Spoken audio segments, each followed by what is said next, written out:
The Little House by Virginia Lee Burton. Once upon a time, there was a little house way out in the country. She was a pretty little house, and she was strong and well built. The man who built her so well said, "This little house shall never be sold for gold or silver, and she will live to see her great-great-grandchildren's great-great-grandchildren living in her." The little house was very happy as she sat on the hill and watched the countryside around her. She watched the sun rise in the morning, and she watched the sunset in the evening. Day followed day, each one a little different from the one before, but the little house stayed just the same. In the nights, she watched the moon grow from a thin new moon to a full moon, then back again to a thin old moon, and when there was no moon, she watched the stars. Way off in the distance, she could see the lights of the city. The little house was curious about the city and wondered what it would be like to live there. Time passed quickly for the little house as she watched the countryside slowly change with the seasons. In the spring, when the days grew longer and the sun warmer, she waited for the first robin to return from the south. She watched the grass turn green. She watched the buds on the trees swell and the apple trees burst into blossom. She watched the children playing in the brook. In the long summer days, she sat in the sun and watched the trees cover themselves with leaves and the white daisies cover the hill. She watched the gardens grow, and she watched the apples turn red and ripen. She watched the children swimming in the pool.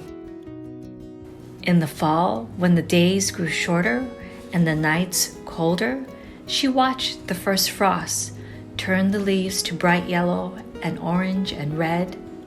She watched the harvest gathered and the apples picked.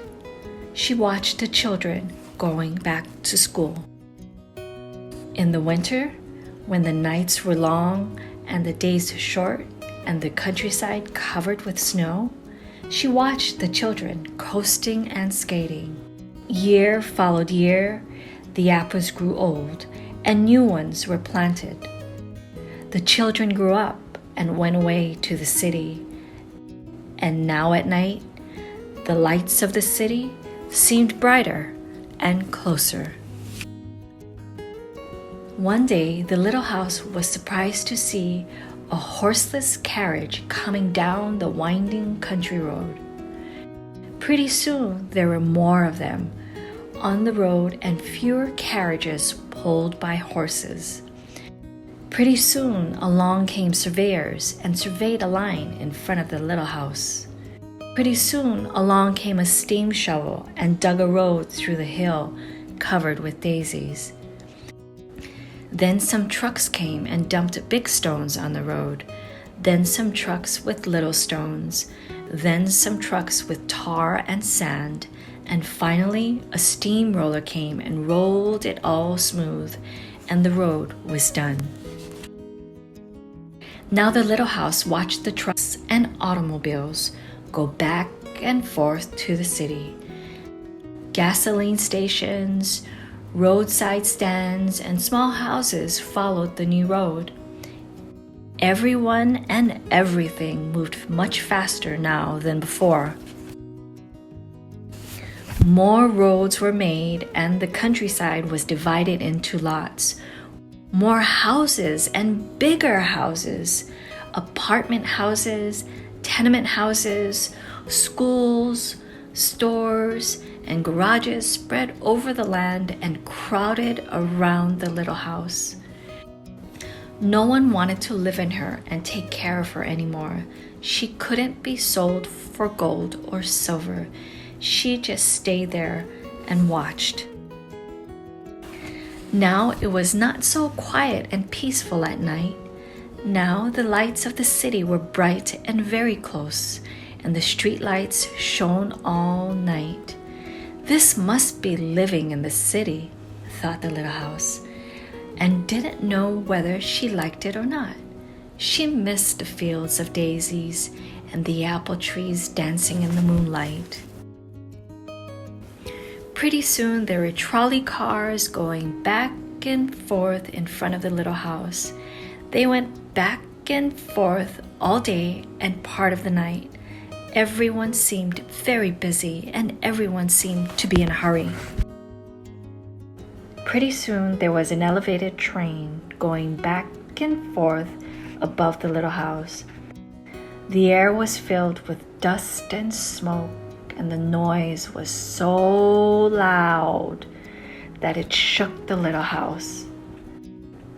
Now she couldn't tell when spring came, or summer, or fall, or winter. It all seemed the same. Pretty soon there was a subway going back and forth underneath the little house. She couldn't see it, but she could feel and hear it. People were moving faster and faster. No one noticed the little house anymore. They hurried by without a glance. Pretty soon, they tore down the apartment houses and tenement houses around the little house and started digging big cellars, one on each side. The steam shovels dug down 3 stories on one side and 4 stories on the other side. Pretty soon, they started building up. They built up 25 stories one side and 35 stories on the other. Now the little house only saw the sun at noon and didn't see the moon or stars at night at all, because the lights of the city were too bright. She didn't like living in the city. At night she used to dream of the countryside and the field of daisies and the apple trees dancing in the moonlight.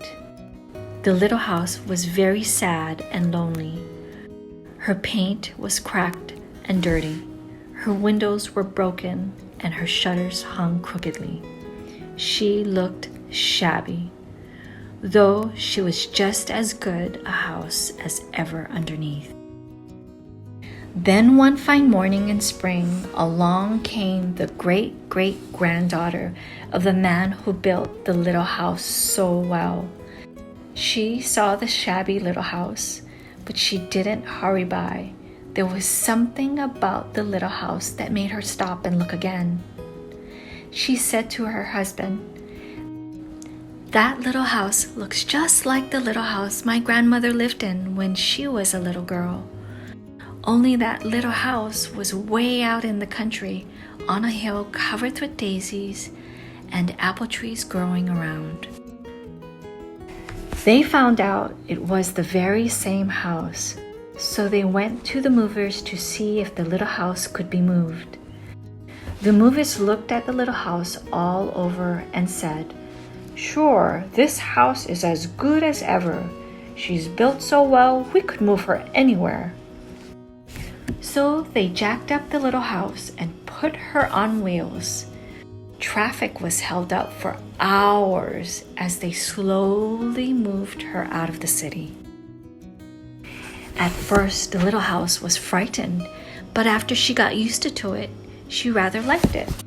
They rolled along the big road and they rolled along the little roads until they were way out in the country.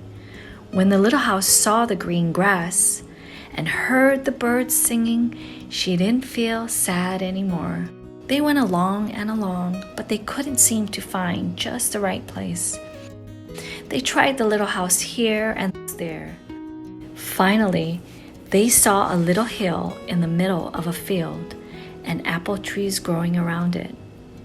"There," said the great-granddaughter. "That's just the place." "Yes, it is," said the little house to herself.